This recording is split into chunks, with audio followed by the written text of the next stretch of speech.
तो आदाब, नमस्कार, गुड इवनिंग, सत श्री अकाल। एक बार फिर आप तमाम लोगों का स्वागत है क्राइम तक की कहानी के इस एपिसोड में। उम्मीद है पूरी फैमिली अच्छी होगी, अपना ख्याल रख रही होगी। इस दुनिया में तरह तरह के लोग हैं। उन्हीं लोगों में से एक शख्स था जिसका शौक़ फोटोग्राफी थी, लेकिन फोटोग्राफी की जो शौक़ थी उसके साथ साथ एक और शौक़ था, और वो शौक़ था दुनिया भर के ख़जाने को ढूंढना। ऐसे बहुत सारे लोग हैं जो दुनिया में दबे हुए या कहीं और ख़जाने को ढूंढने की कोशिश करते हैं। बहुत बार ख़जाना मिलता भी है, इस पर कई फिल्में भी बन चुकी हैं। लेकिन ये जो शख्स था, ख़जाना ढूंढने की काफ़ी इसने कोशिश की, इतिहास के पन्नों के ज़रिए कामयाबी मिली नहीं। धीरे धीरे वक्त बीता, फिर उसे लगा कि कहाँ ख़जानों के चक्कर में पड़ा हुआ हूँ, ख़जाने तो मिलेंगे नहीं। तो जहाँ सबको पता है कि कई ऐसी जगह है इस दुनिया में जहाँ पे ख़जाना रखा रहता है, तो उन गड़े या दबे ख़जाने को ढूंढ कर अपना वक्त ज़ाया करने की बजाय क्यों ना उन ख़जानों के बारे में बात की जाए जो हम सबको पता है कहाँ रखा होता है। अब इसने फिर धीरे धीरे सोचना शुरू किया, और तभी इसे ख्याल आया, एक ऐसा ख़जाना जो हर एक की आंखों के सामने होता है लेकिन कोई वहाँ तक पहुँच नहीं पाता है, तो क्यों ना उस ख़जाने पर हाथ मारा जाए। और वो ख़जाना था एक बैंक में। अब उसने जब ये दिमाग में ख्याल आया तो इसके बाद उसने उसके ऊपर काफ़ी रिसर्च किया।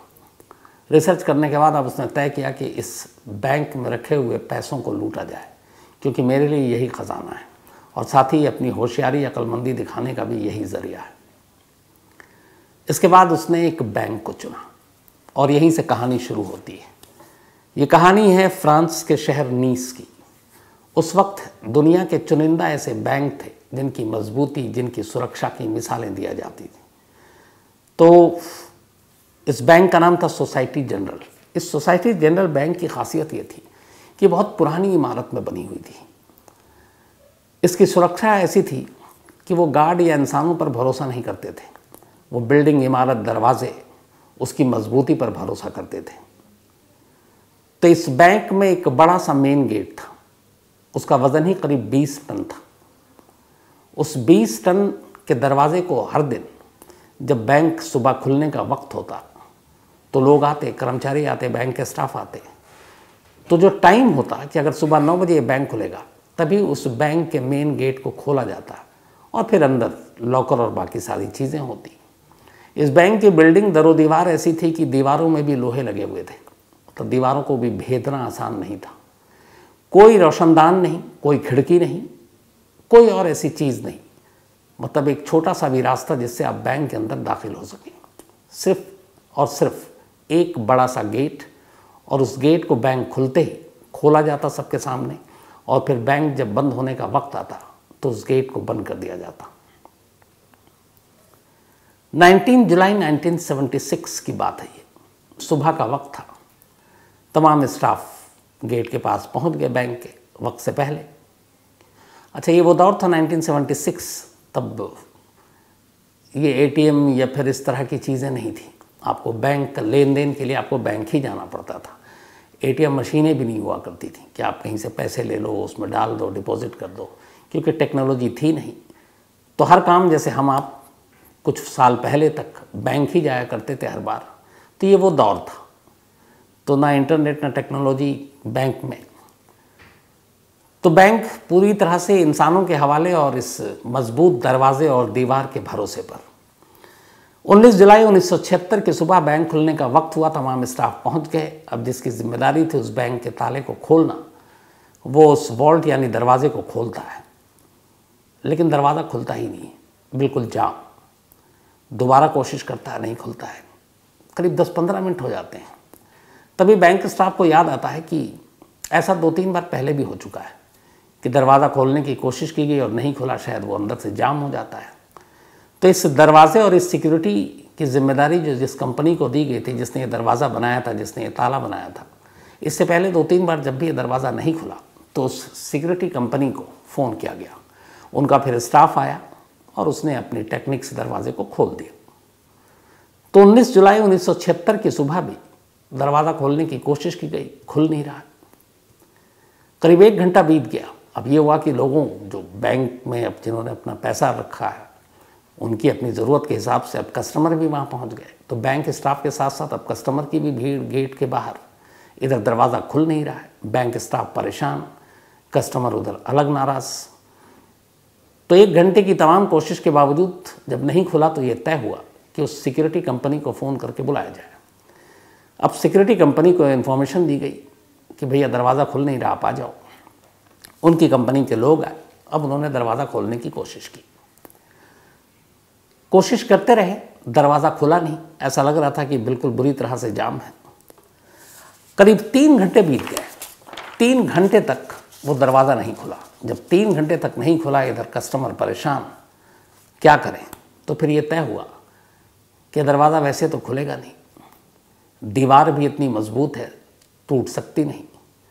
तो एक काम करते हैं, इस दरवाजे के अंदर एक ड्रिल करते हैं, ड्रिल मशीन से एक होल करते हैं और उसके ज़रिए ये देख सकते हैं हाथ डालकर कि आखिर अंदर से वो कहाँ पे लॉक फंसा हुआ है। तो जहाँ पे अंदर से लॉक हुआ करता था, चूँकि उस कंपनी को मालूम, उन्होंने ड्रिलिंग मशीन से उसी के पास एक होल करना शुरू किया। उसमें भी काफ़ी वक्त लगा, क्योंकि 20 टन वज़नी दरवाज़ा और चोर वो ड्रिलिंग के ज़रिए खोल ना पाए, इसकी भी पूरी इंतज़ाम उसमें था। खैर कुछ वक्त लगा। ड्रिल मशीन के ज़रिए एक छोटा सा होल हुआ जिससे कि एक हाथ अंदर जा सके। अब एक कंपनी के मुलाजिम ने हाथ अंदर डालकर उस लॉक को टटोला कि अंदर से वो जाम है तो खोल सकें। लेकिन जब हाथ अंदर गया तो वो हैरान रह गया। उसने देखा जहाँ पर लॉक होना चाहिए था, लॉक की जगह पर ऐसा लग रहा है कि जैसे अंदर से किसी ने पूरे ड्रिल करके या फिर एक तरह से उसको जाम कर दिया है। मतलब कोई ऐसी चीज़ जो कई बार लोहा को पिघलाकर और वो सारी चीज़ें करते हैं, आप उसको परमानेंटली बंद कर देते हैं। तो फिर वो ऐसा लगा कि उसके अंदर जो है वो कोई ऐसी चीज़ लगा दी गई है उस वॉल्ट को जहाँ पे लॉक था, जिससे आप उसको खोल ही नहीं सकते। मतलब वेल्डिंग मशीन के ज़रिए उस लॉक के पूरे हिस्से को और दरवाजे के 2 पार्ट जो होते थे, वेल्डिंग मशीन से उसको जाम कर दिया अंदर से। अब ये कैसे मुमकिन? पहले तो सिक्योरिटी कंपनी का उस मुलाजिम को हैरानी जब उसने अपने सीनियर को बताया कि अंदर तो वेल्डिंग के थ्रू पूरा जाम कर दिया गया। तब बदहवास लोगों ने चारों तरफ देखना शुरू किया बैंक के दीवारों को, पूरी दीवार सलामत, छत सलामत। तो कौन ऐसा शख्स हो सकता है जो अंदर से वेल्डिंग के ज़रिए पूरे दरवाजे को लॉक कर दे? और जिसने लॉक किया फिर वो अंदर ही होना चाहिए, बाहर आने का कोई दूसरा रास्ता तो है नहीं। लेकिन अभी उससे पहले मुश्किल ये थी कि चलो किसी ने लॉक किया, पहले अंदर तो दाखिल हों ताकि वहाँ का मंजर देखें। अब ये हुआ कि इतना बड़ा होल जिससे एक आदमी कम से कम अंदर दाखिल हो, वहाँ पे कहाँ पे किया जाए? दरवाजे के साथ बहुत वक्त लगता। इधर लोगों की भीड़ बढ़ती जा रही थी। आखिरकार तय हुआ कि एक दीवार के पास वेल्डिंग मशीन से एक इतना बड़ा सुराख किया जाए कि एक आदमी एक बार में आसानी से अंदर दाखिल हो सके। अब उस दीवार में होल करना शुरू किया गया। आखिरकार दीवार में होल किया गया। पहला शख्स अंदर गया। जब वो अंदर गया तो वो अंदर चीख पड़ा। उसने देखा कि अंदर सारे लॉकर टूटे पड़े हुए हैं, सारी तिजोरी गायब, उसके अंदर का रखा हुआ माल गायब। अब धीरे धीरे करके बाकी लोग अंदर गए। अंदर जाने के बाद अब उस वेल्डिंग, जब दरवाजे को देखा अंदर से, तो वेल्डिंग मशीन के ज़रिए बाकी उस पूरे दरवाजे के लॉक और सिस्टम को इस तरह से बंद कर दिया गया था कि आप दरवाज़ा खोल ही नहीं सकते थे, और इसीलिए बाहर से दरवाज़ा खुल नहीं रहा था। अब फिर उस वेल्डिंग जो किया गया था उसको तोड़ा गया, हटाया गया, तब दरवाज़ा खुला। अब अंदर जब उन्होंने देखा कि सारी चीज़ें लुट गई हैं, और फिर उनकी नज़र पड़ी बैंक के अंदर कोई शख्स नहीं, एक गड्ढे पे बहुत बड़े। अब उन्होंने उस गड्ढे को देखा तो लगा ये कुछ सुरंग टाइप है। अब यहाँ से पुलिस की एंट्री होती है। फ़ौरन पुलिस को खबर दी जाती है। पुलिस पहुँचती है। पुलिस बैंक का मुआयना करती है। बैंक का मुआयना करने के बाद जो सबसे पहले पुलिस देखती है, अंदर बैंक के एक दीवार पर एक मैसेज लिखा हुआ था। शायद जिसने बैंक पर हाथ साफ किया था उसने जाते जाते ये मैसेज लिखा था। ये जो मैसेज है था तो फ्रेंच लैंग्वेज में, लेकिन उसका हिंदी में ट्रांसलेशन ये है कि बग़ैर हथियार, बग़ैर नफ़रत के और बिना किसी वायलेंस के, बिना किसी हिंसा के। तो बग़ैर हथियार, बिना नफ़रत और बिना किसी हिंसा के बैंक लूट लिया। अब इससे क्लियर हो गया कि ये बैंक रॉबरी का मामला है। तो ये बैंक की चोरी 900 करोड़ की, लेकिन एक 100 करोड़ बैंक हाइस्ट, 100 करोड़ रुपए की चोरी, कैसे हुई ये चोरी? कुकू एफएम के ऑडियो बुक में आप जाकर ये पूरी कहानी इंटरेस्टिंग सुन सकते हैं कि आखिरकार 100 करोड़ रुपए चुराने के लिए क्या क्या किया होगा। तो डिटेल में ये कहानी कुकू एफएम के ऑडियो बुक पर है, 100 crore bank heist. Kuku FM देश का बेस्ट ऑडियो शो प्लेटफॉर्म है जिसके 15 लाख से ज़्यादा एक्टिव हिंदी पेड सब्सक्राइबर हैं और यहाँ हर महीने 4200 घंटे के कंटेंट्स के साथ ये लगातार बढ़ रहा है। कुकू एफएम ऐप पर 10,000 से ज़्यादा ऑडियो बुक हैं जिसे आप कहीं भी कभी भी सुन सकते हैं, हिंदी में सुन सकते हैं। इसमें biography, business, crime, entertainment, politics तमाम बुक हैं। क्राइम तक फैमिली के लिए इस वक्त एक खास ऑफर है। कुकू एफएम ऐप के पहले महीने के सब्सक्रिप्शन पर पूरी क्राइम तक फैमिली के लिए 50% डिस्काउंट है। यानी पहले महीने के लिए सिर्फ 49 रुपये में आपको 10,000 ऑडियो बुक का ऐसा खजाना मिलेगा जिसे आप जहाँ चाहें सुन सकते हैं और अपना ज्ञान बढ़ा सकते हैं। इस वक्त आप अपनी स्क्रीन पर एक QR कोड देख रहे हैं, इसे स्कैन करके direct Kuku FM app download कर सकते हैं। और इसके अलावा क्राइम तक फैमिली के लिए नीचे दिए गए डिस्क्रिप्शन बॉक्स में लिंक को क्लिक करें और कूपन कोड CRIME50 लगाएं, जिससे पूरी फैमिली को 50% डिस्काउंट के साथ 99 रुपये का सब्सक्रिप्शन सिर्फ 49 रुपये में मिलेगा। पुलिस ने मामले की तफ्तीश की। अब उस सुरंग को पे जब नज़र पड़ी पुलिस की टीम की, तो उस सुरंग में मजबूरी थी किसी को उतार कर देखना कि इसका दूसरा सिरा कहाँ जाकर खुलता है। खैर पुलिस की टीम जो है सुरंग में उतरी। सुरंग में अंधेरा। अब वो अंधेरे में चलते गए। चलते चलते जब वो सुरंग के दूसरी तरफ निकले तो पता चला कि वो उस शहर के एक अंडरग्राउंड सीवरेज होती है उसकी लाइन थी। और वो शहर के एक ख़ास जगह पे सीवर के पास से बाहर निकले। जहाँ पे वो सीवर निकल रहा था वहाँ पे बिल्कुल सुनसान टाइप की जगह थी। तो अब बैंक से इस सीवर के बाहर पुलिस की टीम निकली तो ये अंदाज़ा हो गया कि जो बैंक के लुटेरे थे उन्होंने सुरंग खोदी, इस सीवरेज लाइन के थ्रू बैंक तक पहुँचे, बैंक को लूटा और इसी रास्ते से वापस चले गए। अब ये क्लियर हो गया कि ये मामला बैंक रॉबरी का। अब पुलिस को बैंक के अंदर से भी कुछ चीज़ें मिली, सुरंग के अंदर से भी कुछ चीज़ें मिली, बैंक के अंदर से उन्हें बहुत सारे खाने पीने की चीज़ें मिली, कुछ खाई हुई, कुछ आधी खाई हुई। उन्हें लगा कि जो भी चोर था बड़ी तसल्ली से उसने खाना खाया क्योंकि खाने की मात्रा इतनी ज़्यादा थी। इसके अलावा उनको 27 गैस सिलेंडर मिला जो शायद बैंक के जो अंदर के तिजोरियाँ थीं उनको काटने के लिए इस्तेमाल किया गया था। वेल्डिंग टॉर्च जलाई थी। तो ये सारी चीज़ें इशारा कर रही थी कि ये पूरा मामला एक प्री प्लान चोरी का था। इतना ही नहीं, जिस सुरंग के ज़रिए सीवर के थ्रू पुलिस की टीम निकली तो वहाँ पे वेंटिलेशन मशीनें भी लगी हुई थी ताकि हवा जो है फ्रेश एयर वो ले सकें ताकि अंदर दम घुट ना जाए। तो इतने सारे तामझाम के साथ शहर के एक सबसे सुरक्षित बैंक के अंदर एक चोर चोरी कर चुका था। अब हिसाब किताब लगाना शुरू किया गया।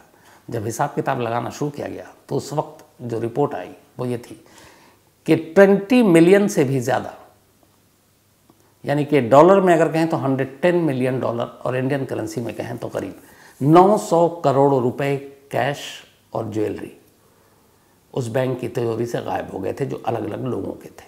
900 करोड़, ये उस वक्त की सबसे बड़ी चोरी थी। इस चोरी की खबर पूरी दुनिया की मीडिया में आई, फ्रंट पेज पे खबरें छपी और इस चोरी के तरीके पे लोग हैरान थे कि कैसे ये चोरी हुई। अब पुलिस के ऊपर, फ्रेंच पुलिस पर दबाव कि इस चोरी के केस को सुलझाएं। फ्रेंच पुलिस ने अपनी स्पेशल टीम बनाई, लोगों को लगाया। 3 महीने बीत गए। 3 महीने तक कोई जानकारी नहीं मिली। अब अक्टूबर का महीना आ गया, अक्टूबर 1976। पुलिस अब भी कोशिश कर रही है 900 करोड़ रुपए के चोरों को पकड़ने की और हाथ खाली है। 3 महीने के बाद अक्टूबर 1976 में एक लड़की अचानक एक पुलिस स्टेशन में पहुंचती है इसी नीस शहर के और वहां जाकर कहती है कि मुझे इस बैंक चोरी के बारे में जानकारी है। अब पुलिस को और क्या चाहिए। उसने कहा कौन क्या। वो एक शख्स का नाम बताती है, कहती है कि वो मेरा बॉयफ्रेंड है और मुझे कल ही पता चला उसकी बातचीत से, उसके पास काफ़ी अचानक पैसे आ गए कि उसने इस बैंक को लूटा है। तो मेरा एक शहरी के नाते फ़र्ज़ है कि पुलिस को इन्फॉर्म करूं। पुलिस ने उसको थैंक्स बोला और फिर उसका नाम पता हुलिया सब जगह लिया और कुछ घंटे के बाद ही 3 महीने के बाद इस बैंक की चोरी का पहला चोर पुलिस के शिकंजे में था। अब पुलिस ने जब उसको पकड़ा, उससे पूछताछ की गई तब उसने अपने बाकी गैंग के लोगों के नाम बताने शुरू किए। जब सारे गैंग के लोगों को पकड़ लिया तो पुलिस हैरान थी, क्योंकि वो सारे छोटे मोटे चोर थे, छोटे मोटे गिरोह चलाते थे। पुलिस यकीन नहीं कर पा रही थी कि इतनी ज़बरदस्त प्लानिंग के साथ इतनी बड़ी बैंक की सुरक्षा को भेदते हुए उस बैंक से 900 करोड़ रुपए की लूट इन छोटे मोटे चोर उचक्कों का काम नहीं है। पुलिस अब उन सारे लोगों से बार बार पूछती रही। आखिरकार फिर उस गैंग के एक दो लोगों ने अपना मुंह खोला और उन्होंने कहा कि असल में हमारे इस गैंग का जो मास्टरमाइंड है इस चोरी का, वो कोई और है, और वो अभी हम में से नहीं है, पकड़ा नहीं गया। किसी ने भी अपने मास्टरमाइंड और इस गैंग के सरगना का नाम नहीं लिया था। उन दो लोगों ने ले लिया। नाम पता चला अल्बर्ट स्पाजियारी। अल्बर्ट स्पाजियारी इटली का रहने वाला था और ये पेशे से एक फोटोग्राफर था, और फोटोग्राफी के साथ साथ इसको गड़े और दबे खजाने को ढूंढने का शौक था। अब जब ये नाम पुलिस के सामने आया, पुलिस ने जाल बिछाया और आखिरकार अल्बर्ट स्पाजियारी भी अब उनके शिकंजे में आ गया। अब उससे पूछताछ शुरू हुई।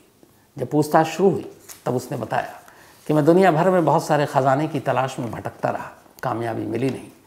तब मैं इस शहर में आया और इस शहर में आने के बाद मैंने भी इस बैंक में अपना अकाउंट खुलाया, और इस अकाउंट को खुलवाने के बाद अब मुझे लगा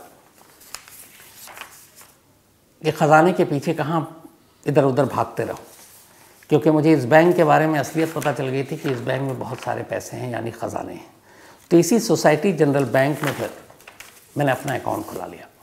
अकाउंट खोलने के बाद अब मैं अक्सर बैंक आता और अब मैंने प्लानिंग करनी शुरू की। सबसे पहले उसने इस बैंक में एक लॉकर लिया। उसने कहा कि उस लॉकर को लेने के बाद मैंने बैंक चूँकि इतनी बार गया था, बहुत सारी फोटोग्राफर था पेशे से, तस्वीरें भी ली, तो उसने देखा कि इस पूरे बैंक की जो सुरक्षा है वो सिर्फ एक मेन गेट के हवाले है। 20 टन वजनी वो गेट जो खुलता नहीं है और उसे खोलने वाला कोई नहीं है। तो मुझे लगा कि बाकी पहरेदार और बाकी लोगों की तरफ से ये बेखबर है बैंक के तमाम जो करता धरता है। तो इसने कहा कि उस दरवाजे को तो खोलना और उस दरवाजे से आकर चोरी करना मुश्किल था। तो उसने सबसे पहले ये भी सोचा कि अंदर शायद कुछ सिक्योरिटी सिस्टम में अलार्म होगा। तो उसने जब अपना जो एक लॉकर लिया, उसके अंदर उसने एक अलार्म वॉच रख दिया, एक घड़ी जिसमें अलार्म बजती है, और उसमें रात का टाइम फिक्स किया। और अपने एक दिन लॉकर में गया और उसने उस अलार्म वॉच को उसके अंदर डाल दिया। घंटी बजी, कुछ नहीं हुआ। 2 दिन बाद वो फिर बैंक आया, उसने घड़ी में अलार्म सेट किया। फिर रात को घंटी बजी, कोई हरकत नहीं। तो वो अब कन्विंस हो गया कि इस बैंक में सिक्योरिटी सिस्टम कुछ नहीं है जो डिटेक्ट कर सके ऐसे, क्योंकि अगर लॉकर के अंदर अलार्म बज रहा है तो कोई सेंसर या बाकी चीज़ें पकड़ सकती हैं, लेकिन वहाँ किसी को खबर ही नहीं हुई। नॉर्मल बैंक में सुबह से रात तक काम चल रहा है। उसे लगा कि बस अब इस बैंक को लूटना आसान है। इसके बाद वो इंजीनियर बनकर शहर के म्युनिसिपल दफ्तर पहुँचता है।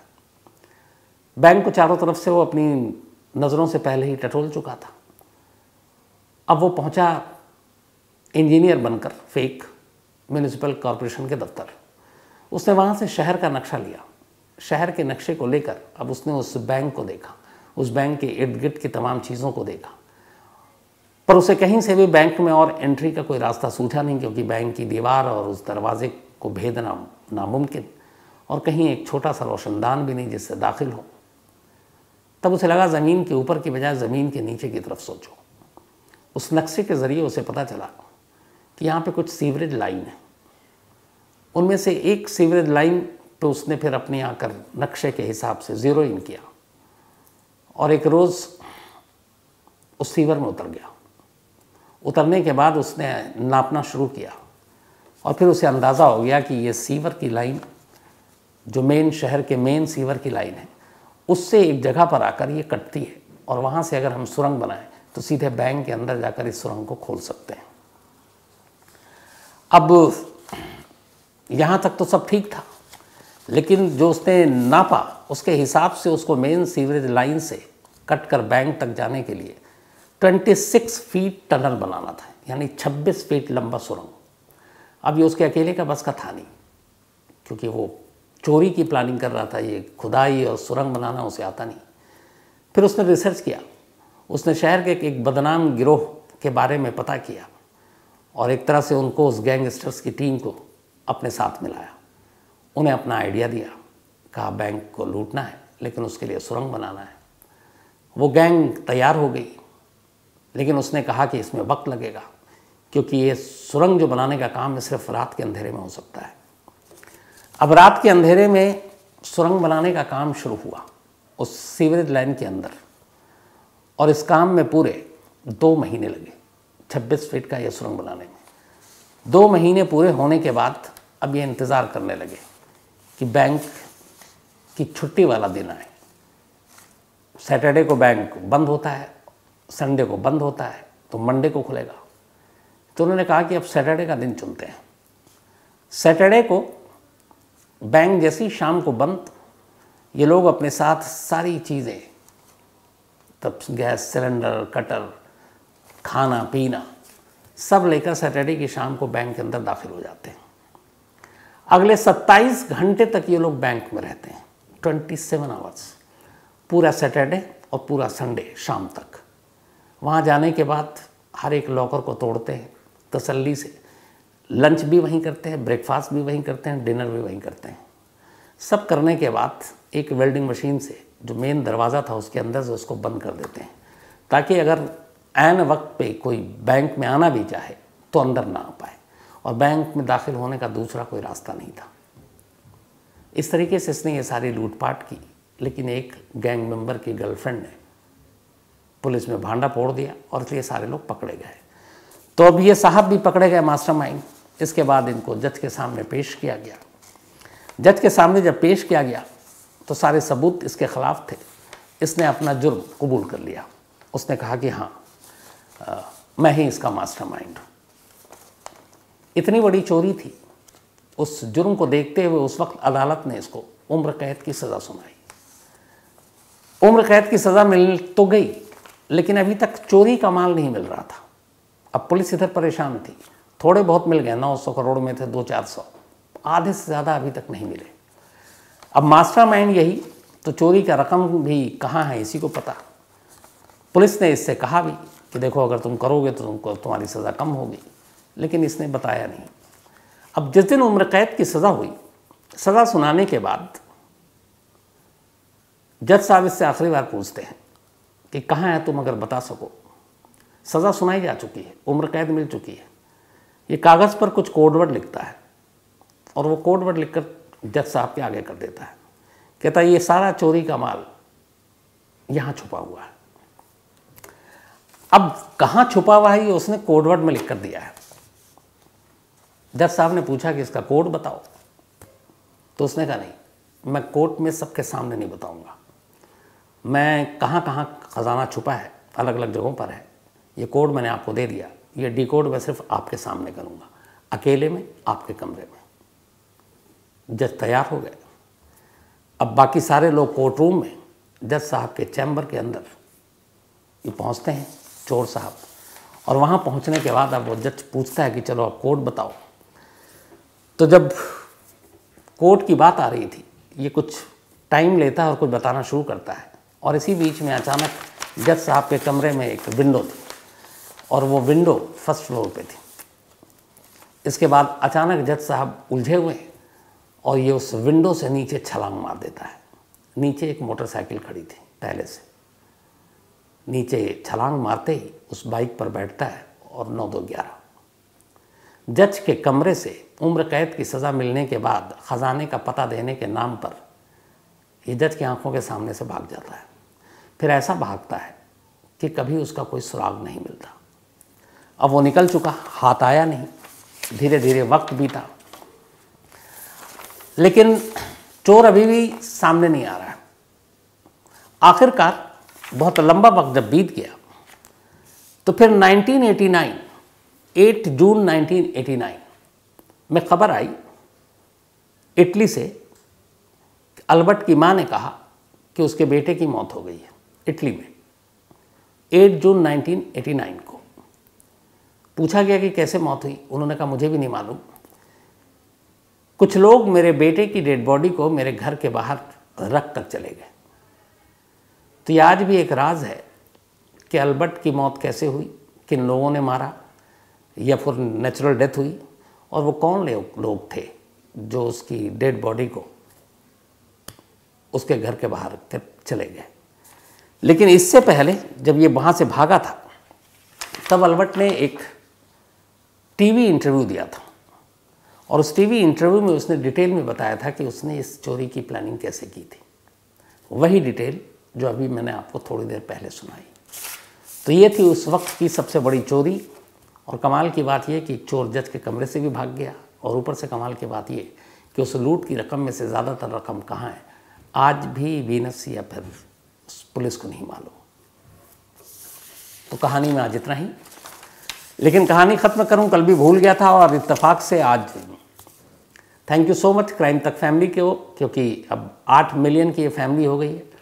खबर सुनाने में इतना बिजी था कि कल याद ही नहीं रहा, लेकिन बहुत बहुत आप तमाम लोगों का शुक्रिया, बल्कि आप ही की वजह से है।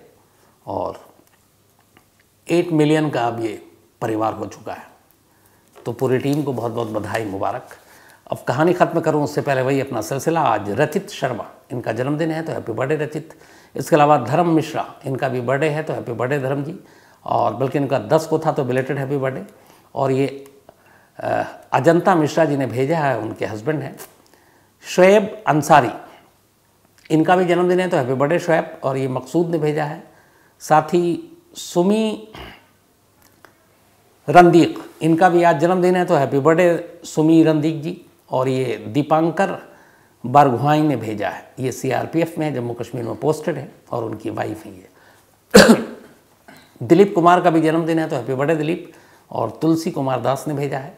साथ ही अस्तित्व उर्फ आयु, इनका भी जन्मदिन है तो हैप्पी बर्थडे अस्तित्व। और श्वेता यादव, अखिलेश यादव और सौरभ यादव ने भेजा है। भानु प्रताप शर्मा, इनका भी जन्मदिन है तो हैप्पी बर्थडे भानु जी। और अरविंद शर्मा ने भेजा है। इसके अलावा नीलांचल 9 को इनका बर्थडे था तो belated happy birthday Nilanchal, and sorry उस दिन मैं भूल गया था। साथ ही रिपुंजय रावत, इनका भी जन्मदिन है तो हैप्पी बर्थडे रिपुंजय। और रोहित उपाध्याय ने भेजा है। इसके अलावा ध्रुव, इनका भी आज बर्थडे है तो हैप्पी बर्थडे ध्रुव, हमेशा खुश रहें। और मतरीना एंड सुमू, इनके पेरेंट्स हैं, उन्होंने भेजा है स्वीडन से। साथ ही आज व्योमा प्रीक, बल्कि व्योमा पारीक जी, थैंक यू सो मच आपके इस मेल के लिए। और Sudhakar Gupta, thank you so much Sudhakar आपके मेल के लिए और वो तस्वीर के लिए। असल में जून में मैं एक शादी में गया था, और इत्तेफाक से सुधाकर ने जो मेल भेजा उसमें ये है कि दूल्हा दुल्हन के साथ मैं खड़ा हूँ और यही फ़ोटो ले रहे हैं, और तब इनको पता नहीं था, इन्होंने पहचाना नहीं मुझे। इनका कहाँ बड़ा ही इंटरेस्टिंग मेल है। तो इन्होंने ये तस्वीर खींची, ये वहाँ एज ए फोटोग्राफ़र थे, और उसके बाद इन्होंने कहा कि अभी मैं अचानक वो सारी फ़ोटो देख रहा था, छांट रहा था, तो आपकी फ़ोटो पे नज़र पड़ी। मैंने फिर इनको याद आया कि अरे मैं तो ये हूँ, और इनको मिलना था। तो अब ये कह रहे हैं कि मैं, मतलब कमाल है कि आप सामने आपकी फ़ोटो भी ली और उस वक्त पहचाना नहीं। कोई बात नहीं सुधाकर जी, पक्का जल्दी मुलाकात होगी, किसी न किसी शादी में फिर टकरा जाएंगे। साथ ही Nilesh Kumar, thank you so much. इन्होंने 5 बजे सुबह मेल लिखा, जबकि ये अभी सोए भी नहीं थे। अमालियान Kumar Das, thank you so much आपका भी। Pradeep Kumar Panda, thank you so much आपका भी। जोयता दत्ता जी, इनके अभी पिताजी की बरसी थी, तो ऊपर वाला आत्मा को शांति दे। Sharik Malik, thank you so much आपका भी। तो कहानी में आज इतना ही। लेकिन एक बार फिर आपको याद दिला दूं कि कुकू FM ऐप पर क्राइम तक फैमिली मेंबर्स के लिए खास ऑफर है। क्राइम 50 कूपन है, डिस्क्रिप्शन में लिंक है, यहाँ आप जाएं और 99 रुपीज़ का सब्सक्रिप्शन 49 रुपीज़ में पहले मंथ के लिए पाएँ और कुकू FM के मज़े लें। अब आपसे मुलाकात होगी कल रात 9 बजे किसी नई कहानी के साथ। तब तक अपना ख्याल रखिएगा। Thank you very much.